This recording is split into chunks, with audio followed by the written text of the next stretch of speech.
premier pilier que nous allons aborder, c'est la parole prophétique. Toute parole qui sort de la bouche de Dieu est une prophétie. On définit la prophétie comme étant la parole de Dieu donnée, s'adresser à un homme, à une église, à une nation. La prophétie, c'est la parole de Dieu.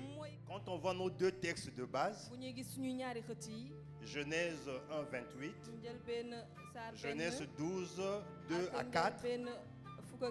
Dans Genèse 1, 28, Dieu prononça la parole. Ce n'était pas des simples paroles, mais c'est des paroles prophétiques. Parce que toute parole qui émane de la bouche de Dieu est une prophétie. Le premier pilier que Dieu a posé dans la vie d'Abraham, ce n'était pas un miracle. Dieu a donné premièrement les paroles prophétiques à Abraham. Il a dit, regarde ce que je vais faire avec toi. Dieu ne peut rien commencer sans sa parole. Il ne peut rien commencer. Il ne peut rien dérouler.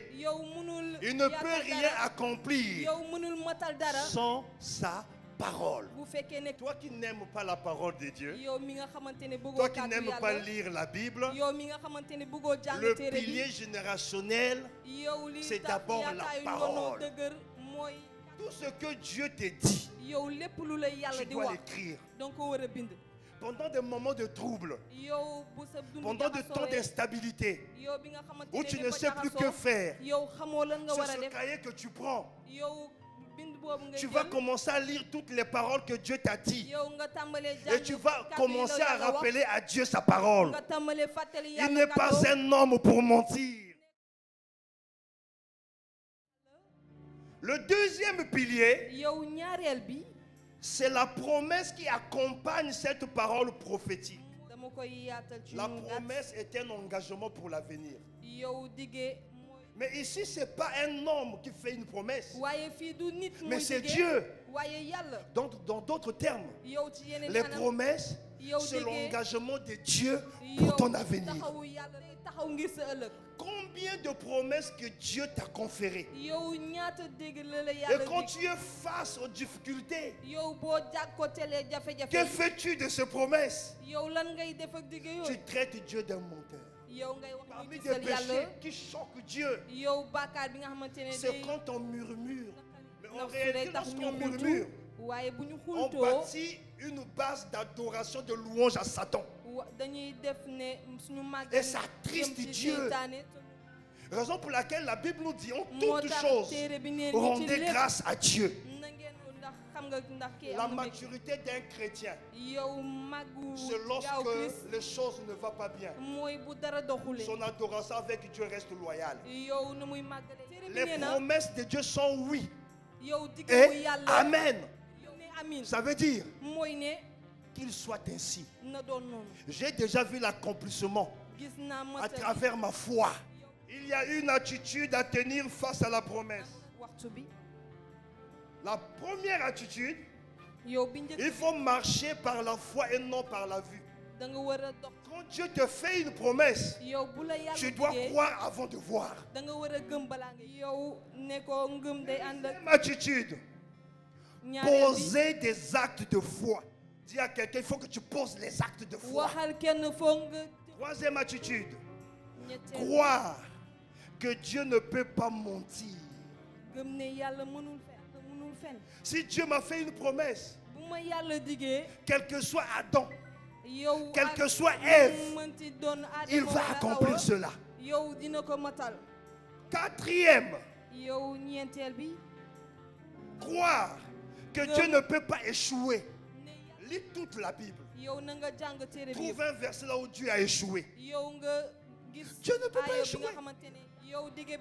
Cinquième, croire que Dieu peut tout.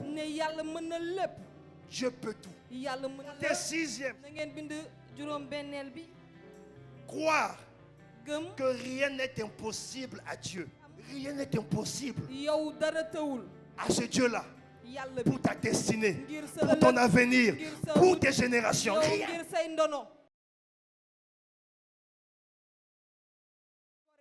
Troisième pilier, bâtir un autel à Dieu. Quand je reçois la parole prophétique, accompagnée par une promesse, il faut que je puisse bâtir un autel pour sécuriser cette parole. Je bâtis un hôtel, pourquoi? Parce que je dois revenir à cet endroit-là pour commencer à rappeler à Dieu ce qu'il m'a dit. Elle permet à Dieu de descendre sur la terre. Ça me permet de monter vers Dieu. Donc je dois bâtir un hôtel. Comment bâtir cet hôtel? Ça peut être dans ma chambre. Ça peut être après ce message, je peux le faire là où je suis. Je dis, Seigneur, j'ai compris que le premier pilier, c'est la parole prophétique que tu m'as donnée. Et dans ces paroles, il y a le deuxième pilier qui est la promesse. À travers ces deux piliers, tu peux déjà bâtir un hôtel. Dis, Seigneur, je bâtis l'hôtel par rapport à ces deux piliers. Et à compter d'aujourd'hui, j'ai une attitude positive. Et je crois et j'attends l'accomplissement de ces promesses.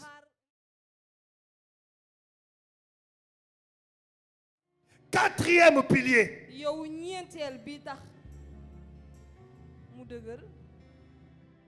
Faire une alliance avec Dieu. Regardez. Là où il y a un hôtel, il y a forcément une alliance. Quand vous lisez Genèse 8, quand Noé a bâti un hôtel à l'Éternel, dans Genèse 9, Dieu veut faire une alliance avec Noé. L'hôtel, c'est comme les fiançailles. L'hôtel commence dans l'étape de proposer. Les fiançailles n'est qu'un processus qui nous conduit vers quoi? Donc si je suis fiancé avec Dieu, automatiquement il faut qu'il y ait une alliance. Donc quand tu bâtis un hôtel à Dieu, il faut qu'il y ait un processus pour qu'il y ait une alliance. L'alliance, c'est le mariage. Il faut que tu deviennes l'épouse de Dieu. Cinquième pilier.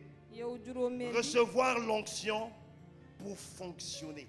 Le premier pilier, c'est une parole prophétique. Là où il y a une parole prophétique, se cache une onction. Le deuxième pilier, les promesses qui accompagnent cette parole. Ces promesses sont accompagnées par une onction. Quand j'ai bâti un hôtel, il y a une transaction d'onction entre le ciel et la terre. Quand je fais une alliance, Dieu vient mettre une alliance sous mon doigt spirituel. Il y a une onction. Et l'onction ici, c'est comme l'acte de mariage que tu reçois pour commencer à fonctionner. L'onction du fonctionnement est une onction de chefferie. Une onction de positionnement. Et c'est aussi une onction royale. Et c'est cette onction que ce matin, que nous allons tous recevoir. L'onction de chefferie, l'onction de positionnement, l'onction royale, pour commencer à fonctionner comme le premier individu qui incarne l'expansion générationnelle.